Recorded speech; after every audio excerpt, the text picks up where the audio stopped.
If you want to make your edits look more dynamic, cinematic, and professional, learning how to zoom videos in CapCut is one of the easiest skills you can pick up. This works great for emphasizing a subject, adding energy to a clip, or creating a smooth zoom in and zoom out effect without needing advanced editing experience. In this tutorial, I'll show you how to do it step by step on desktop for free, and if this video helps you out, be sure to hit like and subscribe for more CapCut tutorials. Let's jump in.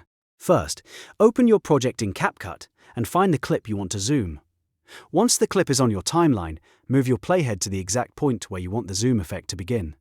This step is important because the first keyframe marks the starting point of your motion. If you place it too early or too late, the zoom may feel awkward or out of sync with the action in your video. Now, with your clip selected, go to the top right panel and make sure you are inside the Video tab, then the Basic section. Here you'll see your scale and position controls. These are the settings that control how zoomed in your clip appears and where it sits inside the frame. Next to those settings, click the diamond icon to add your first keyframe. Once you do that, the diamond should turn blue on your timeline, which means CapCut has saved that starting point. From here, move your playhead forward a second or two, or as far as you want the zoom-in motion to continue. This second point is where the zoom will reach its peak. The distance you move forward depends on how fast or slow you want the effect to feel. A shorter distance creates a quicker zoom, while a longer distance gives you a smoother, more gradual motion. Now increase the scale percentage to zoom in. You can also adjust the position values if you want to center your subject more precisely, or simply drag the video inside the preview window until it looks right.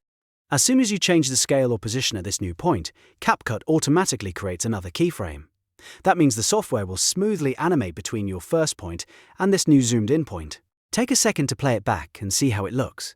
If the zoom doesn't center the subject properly, just tweak the position settings until it feels balanced. This is especially useful when you're zooming in on a person, object, or important detail in the frame. Small adjustments can make a big difference in how polished the final edit feels. If you want the video to zoom back out, you can do that too. Move your playhead further down the timeline to the point where you want the zoom out motion to end. Then either click the reset button next to scale and position, or manually bring the scale back to 100% and the position back to 0. This creates a smooth return to the original framing, so the motion glides naturally instead of snapping back abruptly.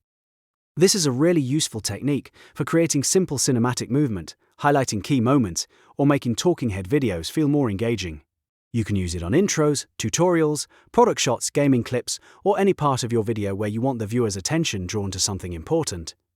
And because CapCut handles the keyframe animation for you, it's fast and beginner-friendly. If you're making a lot of videos, remember that consistency matters.